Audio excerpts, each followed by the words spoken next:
Are you good, kid? I'm good. Thank you so much. Really appreciate it. I was worried, eh? Let's do this thing. Yeah, let's go inside. Let's go inside. Let's go this way, man. Hey, this thing threw me off. It took me somewhere else first. Oh, is it?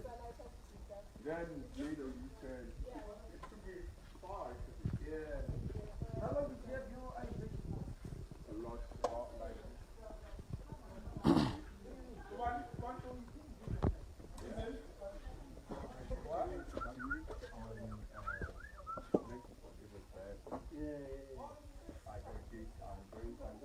Yeah. And it's going around, dog. I don't know why. Yeah. I know a lot of people, even not here. Yeah. Maybe it's vaccination. Yeah. Take a seat, baby. Did you vaccinate? Nah, we don't do that over here. It's not. We don't do that over here. I was coming to suspect maybe the vaccine. Nah. Oh, vaccinated? No one vaccinated. No one is vaccinated in the entire team. That's what fucked up your tattoo. Vaccinated. That's what messed up your tattoo.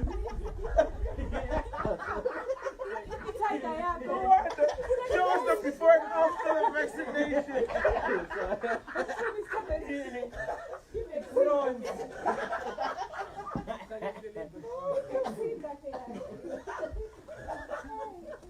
What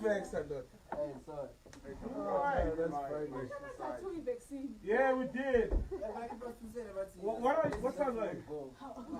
9, perfect. Because what I suggested was the guys bring 9, 10, and 11. And then in case. I vaccine, I must say, but it's vaccine. Musa, you got a 9, ne? He's a 9. Yeah. Oh, yeah. So we're lucky he's a 9, yeah. Fuck, I just got my years. I'm so excited. 10 years, man. Yo. I'm going to Atlanta tomorrow, so.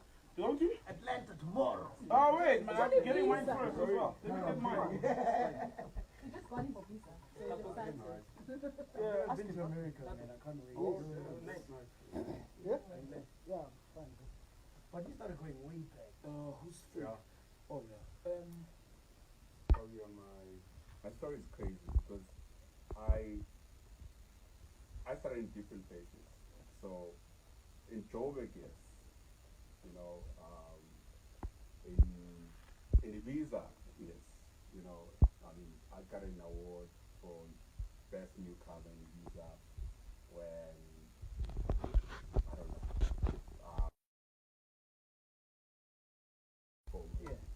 So my story has been like that, you know. But Chris didn't do that. Didn't give it 15 minutes, you know. He would literally, you know, allow me to play before or when I would do back-to-back. I remember first time we went to his house, just to break the story so you understand. Yeah. We were all excited. We were still a Greek people, you know, and another Greek friend of ours, Christos. One of the people, Christos, you know, I hear your sound and I think that can work well. I don't know how to put the whole thing together. We were driving to Christos' house, you know, extremely excited.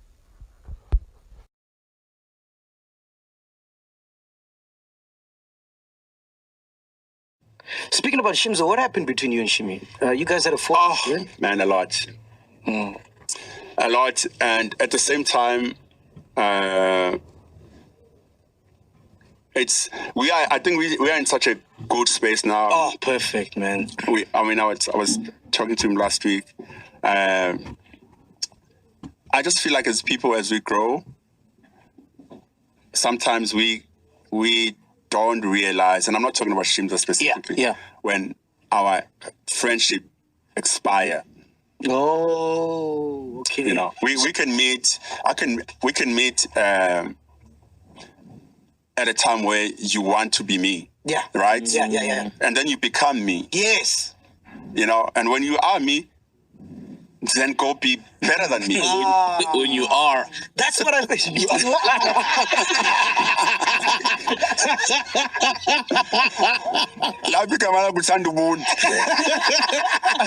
Most violence.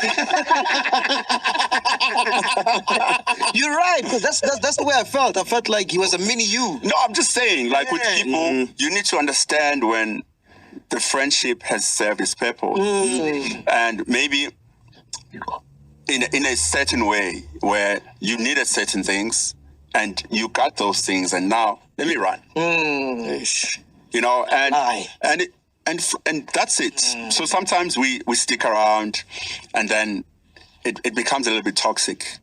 Did you reach out to him for you guys to reconcile? Man, we've been back and forth with SHIMZA. Yeah. I mean, the last time we had a meeting, it was at Oskido's house. Yeah. You know, and I was there, and he came, and Oskido said, "Hey, Donna wants to talk to you." And I was like, cool. As long as you're in the room. 100%. You know, so we had a conversation. And worse at the time, I was going through a lot of stuff that, you know, was helping me grow. You know, and I said to him, I just think, and this applies to you. Yeah. And you. Not you. I don't like you. The first person that's like, Ghost lady. No, because every time I watch the show, I always hear her.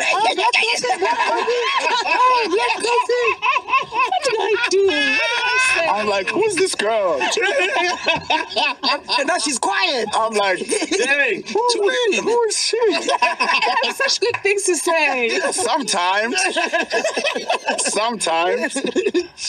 you know. No, I forgot what I was saying.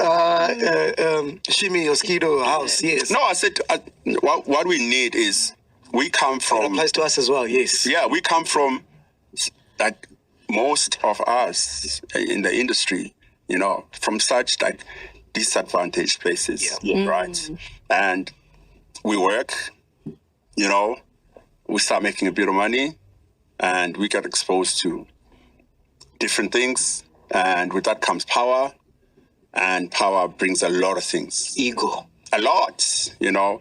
The most important thing, and I said this to him, is to seek therapy so that we can learn to deal with fame. Yeah.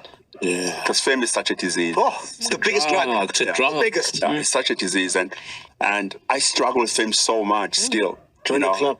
No, I struggle, man. I'm worse than you, and I'm not even that famous. Yeah, I struggle. Like a lot, you know, where to draw the line. Yeah. Where do you be nutty? Where you coffee? It's because being black coffee works most of the time. 100%. You know, there's a lot of perks, like when I eat in the most prestigious restaurant and I call as Natty. They're like, "Oh, sorry, Natty, we don't have tables." And then I call again I get someone to call as, "Hi, I'm Black Coffee Assistant. He's looking for a table." And it's not just restaurants, even women. If you want to eat, when you call us Natty, man, no. I don't know how we got there, but so the most important thing is to learn how to deal with fame, you know, and abundance, you know, because all of a sudden you are a Grootman to your Grootmans at home. You know, you are a father to your mother all of a sudden, and that changes power so much that even when you're outside, you know, you're gonna behave a certain way. 100%. You know, all of a sudden when you're not home, your uncles can have a meeting without you because you are the breadwinner. Yeah. But probably 16. You know, like you don't even know how to make these decisions, but everyone waits for you to speak. So there's no rule book for there's nothing. Yeah, it's crazy. That's what I said to SHIMZA. Like, given our fallouts, and it's so many different like small things, and I realized that what we are struggling with is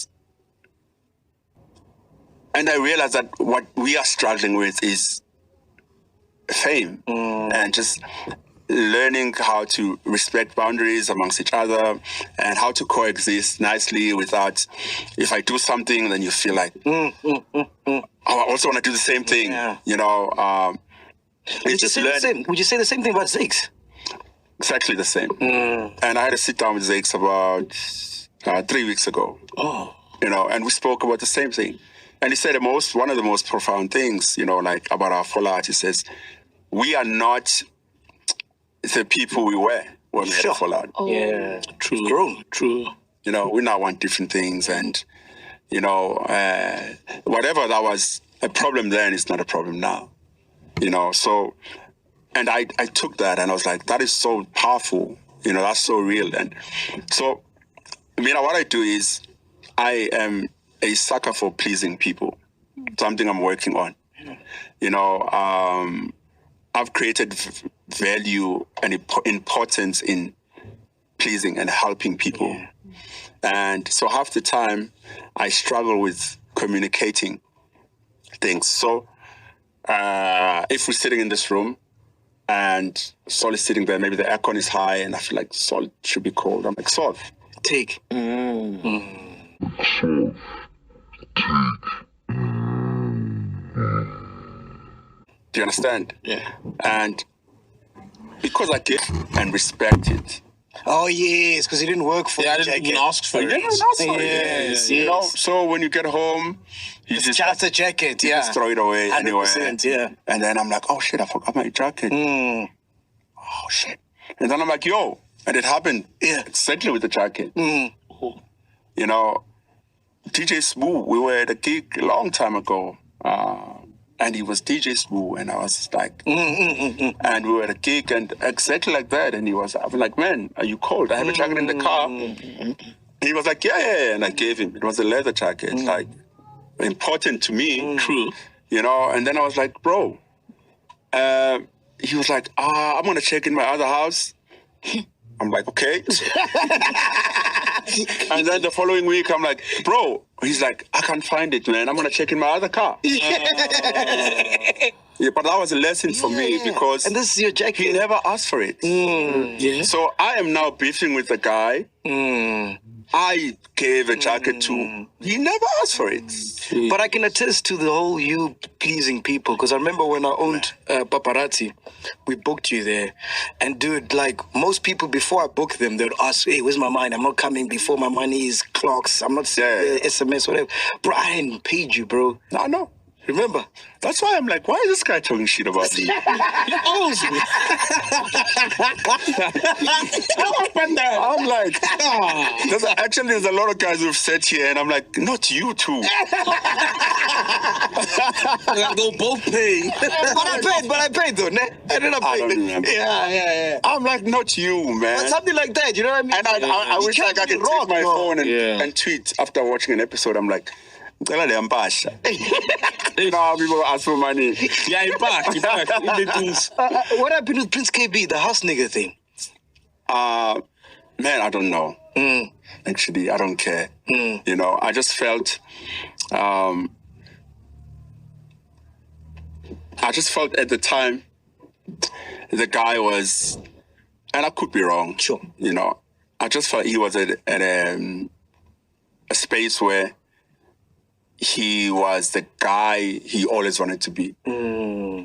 So, which goes back to the fame thing, therapy, where you one day I'm gonna make it. One day, and then you know I go to Oskido's house for the first time. I'm like, wow. Yeah.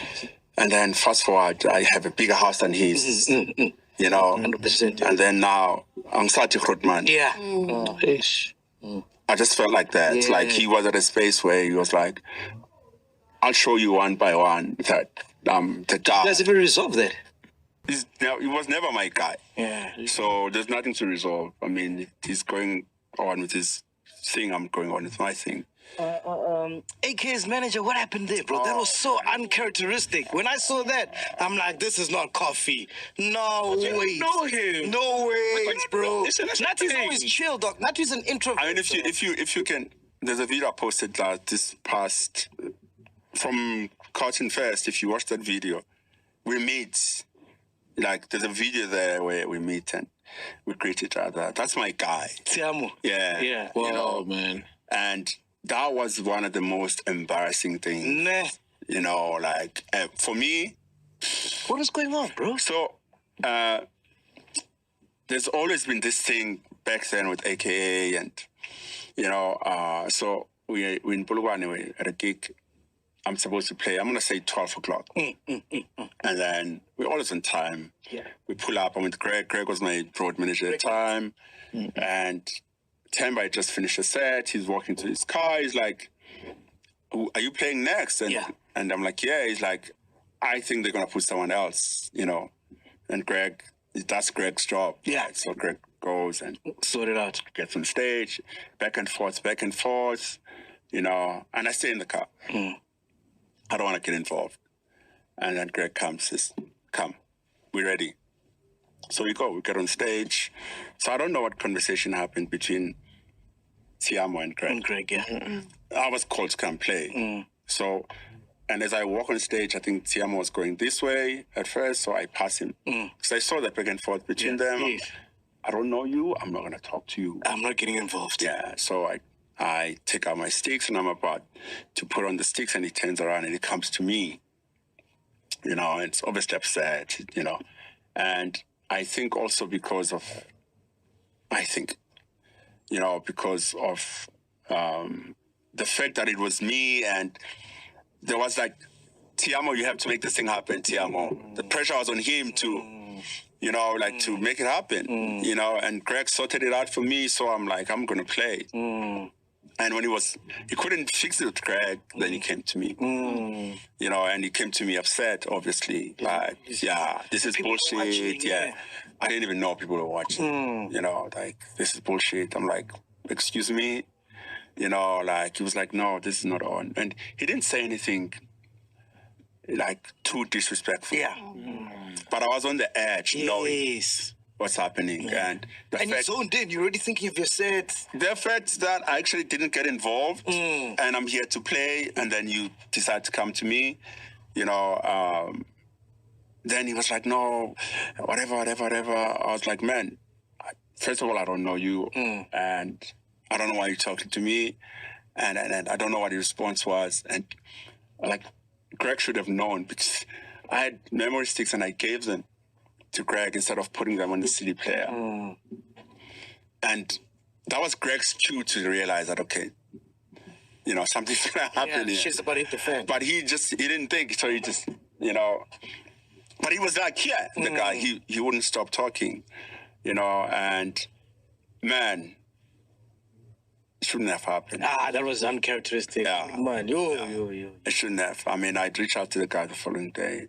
And he was obviously upset, and like over and over. And that's my guy, Even now, the fact that I know him and I know how dope he is as a human being, I feel even worse. I feel even worse. Like, I feel worse, man.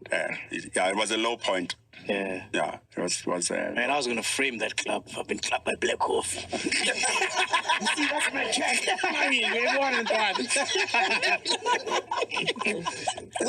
Then you would haunt me forever. What happened to